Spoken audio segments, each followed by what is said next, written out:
अस्सलामुअलैकुम स्टूडेंट्स। इस वीडियो में हम बात करेंगे अल्कोहलिक लिवर डिजीज़ या फिर इसे हम अल्कोहलिक फैटी लिवर डिजीज़ भी बोलते हैं। ठीक है, तो इसमें मैं आपको अभी जो है ना पैथोजेनेसिस बताऊंगा इस डायग्राम के अंदर सारी की सारी। तो इसमें ना क्या होगा, कोई भी जो पेशेंट होगा वो अल्कोहलिक होगा, वो अल्कोहल जो है ना कंजप्शन ना उसकी बहुत ज़्यादा होगी।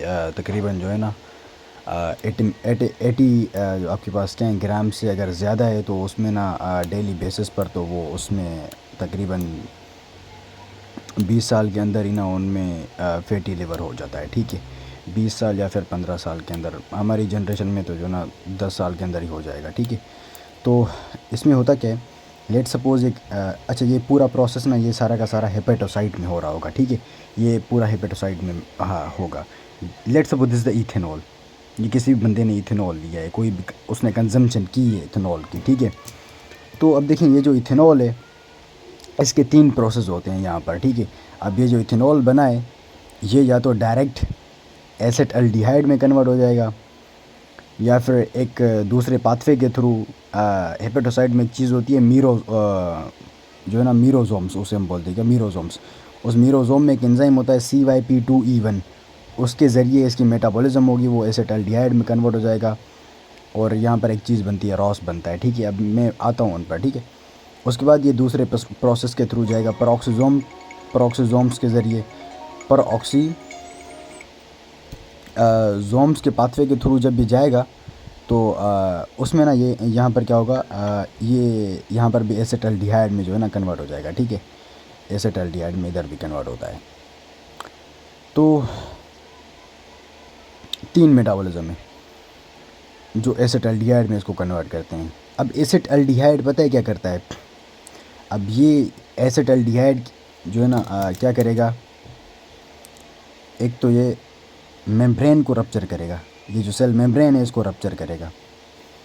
उसके अलावा ये क्या करेगा, ये क्या साइटोस्केलेटन ने, साइटोस्केलेटन की ये क्या करेगा, डैमेज करेगा, साइटोस्केलेटन को डैमेज कर देगा। ये क्या करेगा, साइटोस्केलेटन को डैमेज कर देगा और ये जो सेल मेम्ब्रेन है उसको डिसरप्ट कर देगा। ठीक है, तो इस तरह से ये सेल की जो है ना डिस्ट्रक्शन होती है, जो है ना आहिस्ता आहिस्ता से ये एसेटल्डिहाइड इससे करता है। ठीक है, उसके बाद यहाँ पर ये देख रहे हैं जब मीरोजोम्स के ज़रिए ये जा रहा है, ये जो एंजाइम यूज़ हो रहा है, इस एंजाइम में ना यहाँ पर इस प्रोसेस में रॉस प्रोड्यूस होते हैं, रिएक्टिव ऑक्सीजन स्पेशीज़। अब ये जो रिएक्टिव ऑक्सीजन स्पेशीज़ हैं, ये जो रिएक्टिव ऑक्सीजन स्पेशीज़ हैं ये क्या करेंगी, ये डैमेज करेंगी इसकी मेम्ब्रेन को। ये देखें, damage this membrane of the hepatocyte. They also damages the mitochondria as well. They also damages the cell proteins. यहाँ पर ये क्या लिखा है मैंने, ये जो सेल प्रोटीन्स हैं ये इन तीनों को क्या करेगा, डैमेज कर देगा। एक तो ये सेल मेम्ब्रेन को डैमेज करेगा, दूसरा ये माइटोकॉन्ड्रिया को डैमेज करेगा, तीसरा ये जो ना प्रोटीन को डैमेज करेगा। ठीक है, तो जब ये इसको डैमेज करेगा माइटोकॉन्ड्रिया को, तो ये अपोप्टोसिस वाला पाथवे या फिर नेक्रोसिस वाले पाथवे में दोनों में चला जा सकता है। ठीक है, तो ये होता है। और जब ये प्रोटीन्स को डैमेज करेगा तो आपके पास सेल जो है ना इतना सर्वाइव कर नहीं पाएगा। ठीक है, अच्छा उसके बाद यहाँ पर देख रहे हैं ये जो इथेनॉल कन्वर्ट हो रहा है इनटू द एसेटल्डिहाइड, इस प्रोसेस के थ्रू यहाँ पर एक एंजाइम होता है जो ना अल्कोहल डीहाइड्रोजिनेज। क्या, अल्कोहल डीहाइड्रोजिनेज। अब अल्कोहल डीहाइड्रोजिनेज जब ये यहाँ पर कन्वर्ट होता है तो यहाँ पर ना NAD कन्वर्ट हो जाता है इनटू द NADH+H। अब ये जो NADH बना है, दिस NADH इंक्रीजेज द लाइपोजिनेसिस। ये इंक्रीज़ करता है किसको, लाइपोजिनेसिस को एक्टिवेट करता है and decrease the beta oxidation. अब बीटा ऑक्सीडेशन क्या, it is the break down of the आपके पास क्या, लिपिड्स। जब ब्रेक डाउन लिपिड्स की कम होगी और लिपोजिनेसिस मतलब क्या, लिपिड की जो है ना फार्मेशन बहुत ज़्यादा होगी तो आपके पास फैटी लिवर होगा ना। तो इस तरह से ना ये जो ना मैकेनिज़्म होते हैं इसके। ठीक है, और यहाँ पर क्या होगा, ये ना मेथोनिन की जो है ना आपके पास क्या उसके उसमें ना उसकी सिंथेसिस में ना भी ना क्या कर रही होती है, उसमें डिस्ट्रप्शन कर रही होती है। Let suppose this the homocysteine, basically methionine form होता है फ्रॉम द होमोसिस्टीन।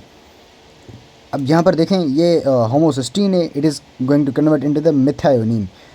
अब this methionine is responsible for the myelination of the nerve fibres. तो यहाँ पर होगा क्या, ये क्या करता है, इसको इनिबिट करता है। ये जो है ना आपके पास क्या पैरोक्सिसोम वाले पाथवे के थ्रू ना ये इसको इनिबिट कर देता है मेथायोनिन की जो है ना आपके पास क्या फार्मेशन को। जब मेथायोनिन की फार्मेशन नहीं होगी तो मेथायोनिन कम बनेगा। जब मेथायोनिन कम बनेगा तो आपके पास ये जो नर्व की माइलिनेशन है वो कम हो जाएगी। तो उसकी वजह से आपके पास न्यूरोलॉजिकल मैनिफेस्टेशंस भी उसके साथ आ जाती हैं। जो आपके पास B12 में मैनिफेस्टेशन आती हैं न्यूरोलॉजिकल, लाइक पेरेस्थीसियाज होती हैं, उसमें एटेक्सियाज होती हैं आपके पास क्या, तो वो ना इसमें आ जाएंगे। टिंगलिंग सेंसेशन होती है, तो वो सारी आपके पास इसमें न्यूरोलॉजिकल B12 वाली जो साइंस होते हैं उसको ना पास्ट जो ना PASSED उसके साथ ना उसको वो कि न्यूमोनिक था उसके साथ जो है ना याद करते हैं। ठीक है, शायद मैंने आपको बताया थी, नहीं बताया था या फिर नहीं बताया था B12 में ये न्यूमोनिक, लेकिन मैंने सिम्टम्स सारे बताए थे उसमें। ठीक है, एनीवेज, तो यहाँ पर क्या होगा, इसकी मिथायोनिन की सिंथेसिस कम हो जाएगी, तो यहाँ पर होमोसिस्टीन बहुत बढ़ जाएगा ब्लड में। अब this homocysteine damages this ER, ठीक है, ER है, ये ER को भी डैमेज करेगा। ER को डैमेज करेगा तो मतलब क्या, सेल की जो प्रोटीन फैक्ट्री है वो भी डैमेज हो जाएगी, एंड बहुत कुछ जो है ना मतलब क्या सेल यूँ समझो एंड स्टेज पर आ जाएगा। दिस होमोसिस्टीन आपके पास क्या help in diagnosis as well, क्योंकि इसकी लेवल बहुत ज़्यादा है ना। ठीक है, तो ये इस तरह से ना आपके पास क्या लिवर डैमेज होता है, लिवर जो है ना डैमेज होता है इन अल्कोहलिक्स। ठीक है, तो ये इसकी पैथोजेनेसिस थी। और उसके बाद जो है ना इसकी मार्फोलॉजी में आपको क्या मिलेगा, इसकी मार्फोलॉजी में आपको 3 चीज़ें मिलेगी। एक मिलेगी स्टीएटोसिस, दूसरा मिलेगा inflammation and fibrosis. Steatosis, inflammation and fibrosis. अब जो स्टीएटोसिस है, स्टीएटोसिस में होता क्या है, जो है ना फैट के जो ड्रॉपलेट्स हैं, वो अक्यूमुलेट हो जाते हैं into the hepatocytes. Let's suppose this is the hepatocyte,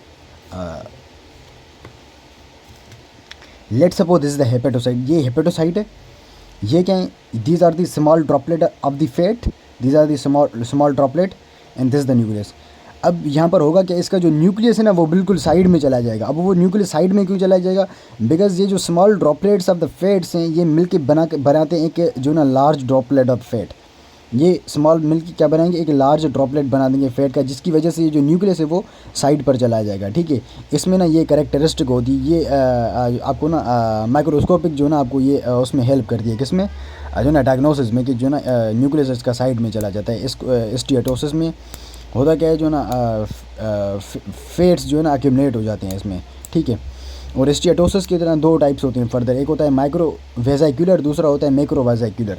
अब जो माइक्रो वेजाइक्यूलर है ये इतना कॉमन होता नहीं है, एक एक्सेप्शन है, उसको हम बोलते हैं कि अल्कोहलिक फोमी डिजनरेशंस, ये थोड़ा बहुत होता है। ठीक है, लेकिन प्रीडोमिनेंट इसमें क्या है, मैक्रो वेजाइक्यूलर इसका फॉर्म होता है, वो बहुत ज़्यादा होता है। ठीक है, बस इन दोनों के नाम याद रखना, बाकी जो ना बुक में इतनी डिटेल इसकी है नहीं। ठीक है, तो स्टीएटोसिस में micro vesicular and macro vesicular इसके 2 टाइप्स हैं। प्रीडोमिनेंट कौन सा है, मैक्रो वेजिकुलर है। ठीक है, और ये न्यूक्लियस साइड पर चला जाता है, ये इंपॉर्टेंट है। ठीक है, उसके बाद आपके पास इसमें आ जाती है क्या, इन्फ्लेमेशन।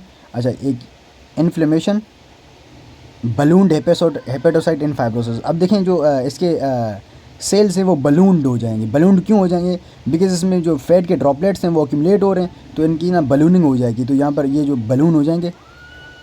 एक चीज़ होती है जिसे बोलते हैं Mallory hyaline. Mallory hyaline it's consist of 3 things.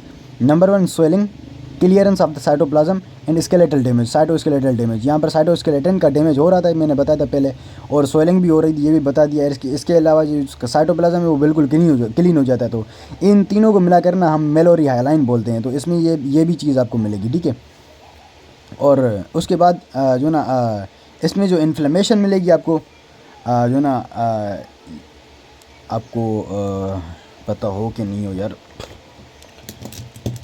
जो लिवर की हिस्टोलॉजी होती है वो कुछ इस तरीके से होती है। This is the hexagon of the liver.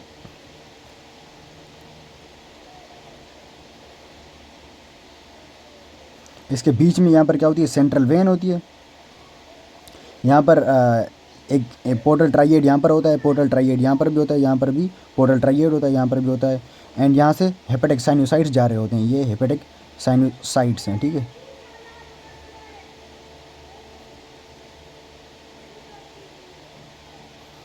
तो इस तरह से ना लिवर का जो है ना स्ट्रक्चर होता है, ठीक है।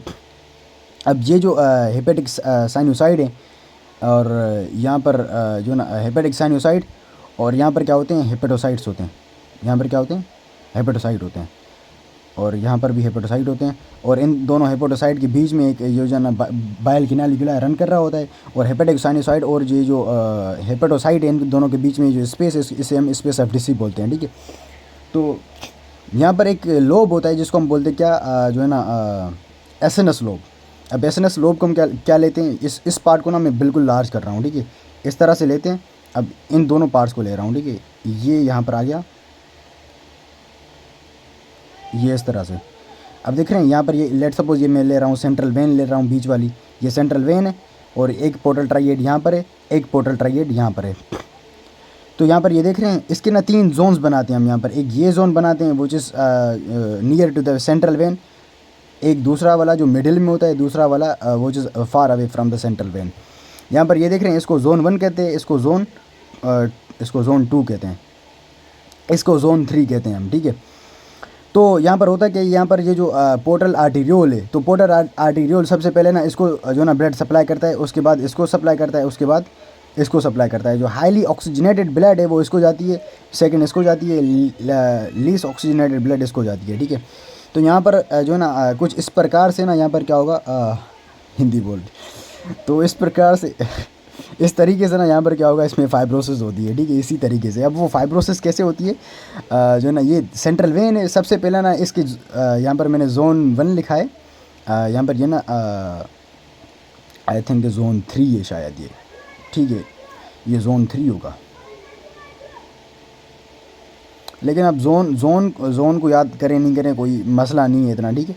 आप ये याद करें कि जो ना सेंट्रल वेन के अराउंड ही मतलब जो है ना स्टार्ट होती है। सबसे पहले यहाँ पर मैंने लिखा है ना 1, मतलब क्या इस डायरेक्शन से यूँ जाएगी, यहाँ पर सबसे पहले होगी, उसके बाद ये जो इसमें जो भी जो ना डीजनरेटिव चेंजेस होंगी ना वो जो ना सेंट्रल वेन से लेके पेरिफ्री तक जाएंगी, इस तरह इस तरीके से ना ये जा रही होंगी, ठीक है। सबसे पहले यहाँ पर मैंने क्या लिखा है, पेरीविन्यूलर फाइब्रोसिस, पेरीविन्यूलर फाइब्रोसिस। यहाँ पर ये सेंट्रल वेन के अराउंड मैंने इसको फाइब्रोस कर दिया, मतलब इसमें होती नहीं है ये, ठीक है। ये वाली ये जो डायग्राम में मैंने ना इसके अराउंड ही पूरे दिखाई है, लेकिन ये पेरी है, मतलब क्या ये वाला जो पार्ट है ना ये इस पार्ट में होती है, ये जो ऊपर वाला पार्ट है इसको आप कंसीडर नहीं करना, ठीक है। तो इसमें क्या है, पेरीविन्यूलर ना आपके पास क्या होगी, फाइब्रोसिस होगी, ठीक है। और जोन 3 के जो ना जोन 3 में होगी। दूसरी इसमें क्या होती है, पोर्टल और पेरी पोर्टल फाइब्रोसिस। इसमें या तो पोर्टल वीन के अराउंड फाइब्रोसिस हो जाएगी या तो फिर पेरी पोर्टल फाइब्रोसिस हो जाएगी। Periportal fibrosis followed by the bridging fibrosis, bridging fibrosis हो जाएगी, उसके बाद यहाँ पर क्या हो जाएगी, सिरोसिस हो जाएगी, ठीक है, ठीक है। तो ये जो ना प्रोग्रेस कर जाती है इसमें। उसके बाद यहाँ पर आपके पास क्या होती है, यहाँ पर ये देख रहे हैं जो हाँ ये क्या हेपेटोसाइड है, हेपेटोसाइड और साइनोसाइड के बीच में यहाँ पर क्या था, स्पेस ऑफ डिसी बोल रहा था ना मैंने। तो यहाँ पर ये जो न्यूट्रोफिल्स हैं, ये न्यूट्रोफिल्स के जो है ना इनफिल्ट्रेशन आ जाएंगी यहाँ पर अराउंड द बैलून्ड हेपेटोसाइड। इसमें जो इनफिल्ट्रेशन मतलब कि जो इन्फ्लेमेशन वाला पार्ट है, इसका जो इन्फ्लेमेशन है वो यहाँ पर कहाँ पर होती है, around the ballooned hepatocyte or in the space of Disse, space of Disse में होती है और बैलून्ड हेपेटोसाइड में होती है, अच्छा ठीक है। और ये अच्छा एक चीज़ यहाँ पर मैं बता दूँ, यहाँ पर ये जो फाइब्रोसिस हो रही है ना, फाइब्रोसिस एक सेल करवाता है, उसे हम बोलते हैं क्या, स्टीलेट सेल या फिर उसे मायोफिब्रोब्लास्ट भी बोलते हैं। Stellate cells are the inactive cells and myofibroblast are the active cells which laid down the collagen to form the fibrosis, to lead the fibrosis, ठीक है। तो यहाँ पर इसकी जो अच्छा ये जो इन्फ्लेमेशन वाला था, इन्फ्लेमेशन बता रहा हूँ अभी, इन्फ्लेमेशन यहाँ पर कहाँ पर होगी, अराउंड द बैलून्ड हेपेटोसाइड। ये पर हेपेटोसाइड है, लेट्स ये बैलून्ड है, ठीक है। तो इनके अराउंड आपको ये इन्फिल्ट्रेशंस मिलेंगी, ठीक है। और इसमें आपको not periportal lymphocytic infiltration भी मिलेगी आपको इसमें। पोर्टल वीन के अराउंड भी आपको ना इसमें इन्फिल्ट्रेशन मिल सकती है, ठीक है, ठीक है। तो ये हो गया हमारे पास। और ये जो इसमें पेरी साइनोसाइडल जी जो फाइब्रोसिस है, अच्छा एक फाइब्रोसिस में ये भी होती है, जो साइनोसाइड है, साइनोसाइड के अराउंड भी फाइब्रोसिस होती है। ये देख रहे हैं, ये साइनोसाइड है, साइनोसाइड के अराउंड भी ना यहाँ पर यार ये जूम कर दूँ मैं इसको, हाँ अभी ठीक है। ये जो रेड वाला है, लेट सपोज ये कि रेड वाला क्या है आपके पास, साइनोसाइड है, साइनोसाइड के अराउंड ये देख रहे हैं, ये क्या, ये यहाँ पर फाइब्रोसिस है, ये फाइब्रोसिस हो गई है। अब इस फाइब्रोसिस को हम बोलते क्या, पेरीसाइनोसॉइडल फाइब्रोसिस। अब ये जो पेरीसाइनोसॉइडल फाइब्रोसिस है ना, ये आपको चिकन वायर्स की तरह मिलेगी। क्या, चिकन वायर्स, ताकि जो ना जैसे चिकन की ना जैसे वायर्स फैली हुई हों, आपको इस तरीके से ना ये मिलेगी, ठीक है, पेरीसाइनोसॉइडल जो ना आपके पास क्या फाइब्रोसिस, ठीक है। तो ये अभी अपने याद करना है। और इसमें जो सिरोसिस होती है उसका एक पैटर्न होता है जिसे हम बोलते हैं क्या, माइक्रोनोड्यूलर या फिर लाइन एक सिरोसिस। क्या, माइक्रोनोड्यूलर या फिर लाइन एक जो ना आपके पास क्या सिरोसिस, ये सिरोसिस का जो ना आपके पास क्या पैटर्न होता है, ठीक है। तो ये इसकी क्या थी, ये इसकी मार्फोलॉजी थी। और उसके बाद इसके क्लिनिकल फीचर्स पर आ जाएं। क्लिनिकल फीचर्स लाइक स्टीएटोसिस में आपको क्या मिलेगा, हेपेटोमेगली मिलेगी, हाइपर बिलीरुबिनीमिया मिलेगा एंड हाइपर एएलपी मिलेगा। इसमें एएलपी बहुत ज़्यादा होता है। क्या, एएलपी सिर्फ स्टीएटोसिस में। अगर स्टीएटोटिक हेपेटाइटिस है, स्टीएटोटिक हेपेटाइटिस है मतलब क्या, जो ना आपके पास क्या इन्फ्लेमेशन है एंड स्टीएटोसिस है, लेकिन सिरोसिस अभी तक नहीं हुई, तो आपको क्या मिलेगा यहाँ पर, टेंडर हेपेटोमेगली मिलेगी एंड हाइपर बिलीरुबिनिया मिलेगा एंड रेज्ड एएलपी मिलेगा प्लस एएसटी रेज्ड मिलेगा एंड एएलटी रेज्ड मिलेगा। अच्छा, यहाँ पर एक चीज़ मैं क्लियर कर दूँ, जो लिवर का जो अल्कोहलिक मार्कर होता है ना, वो एएसटी होता है। लिवर में जो अल्कोहलिक डैमेज का जो मार्कर होता है वो एएसटी होता है, एएलटी नहीं होता। एएलटी को हम कंसीडर नहीं करते इन अल्कोहलिक्स। तो एएसटी इज़ आपके पास क्या रिलेटेड टू द अल्कोहलिक्स, ठीक है। इसमें एएलटी, नॉट एएलटी, एएसटी और एएलपी अगर रेज्ड मिले तो आपने ये देखना है, ठीक है। और इसमें आपको जो ना आपके पास क्या न्यूट्रोफिल्स हैं, न्यूट्रोफिलिक ल्यूकोसाइटोसिस मिलेगी। न्यूट्रोफिल्स बहुत ज़्यादा मिलेंगे ल्यूकोसाइटोसिस में। और उसमें मलेज मिलेगा आपको, एनोरेक्सिया मिलेगा, वेट लॉस मिलेगा एंड अपर अब्डोमिनल डिस्कम्फर्ट। ये अपर एबीडी का मतलब है abdomen, not AB de Villiers. ABD का मतलब अब्डोमिनल डिस्कम्फर्ट है, ठीक है। तो ये मिलेगा आपको। एंड एएसटी, इसमें AST is raised then the ALT. इसका जो रेशो होता है 2:1 होता है, ठीक है। तो आपने एएसटी को आपने ना ज़्यादा कंसीडर करना है as compare to the ALT in liver alcoholic liver disease. तीसरी स्टेज में चला गया, लेट सपोज अल्कोहलिक सिरोसिस है, तो इसमें एएसटी बहुत ज़्यादा मिलेगा, एएलटी भी मिलेगा, एएलपी भी बहुत ज़्यादा मिलेगा, बिलीरुबिन बहुत ज़्यादा मिलेगा। डिक्रीज प्रोटीन ज़्यादा कम मिलेंगे एंड एनीमिया मिलेगा। प्रोटीन्स कौन से कम मिलेंगे, बिकॉज यहाँ पर जो लिवर है, लिवर अपना फंक्शन नहीं करेगा। तो लिवर कौन से प्रोटीन बनाता है like gamma globulins, albumins and coagulation factors. Coagulation भी उसमें इम्पेयर्ड हो जाएगी। तो ये चीज़ें इसमें मिलती हैं, ठीक है। और इसमें काज ऑफ डेथ क्या होता है, हेपेटिक कोमा होता है, मैसिव जीआई हेमरेज होता है, इन्फेक्शंस होते हैं, सेकेंडरी इन्फेक्शन हो जाएंगे एंड हेपेटोरीनल सिंड्रोम होती है and hepatocellular carcinoma. These are the जो ना causes of death in alcoholic liver disease, ठीक है।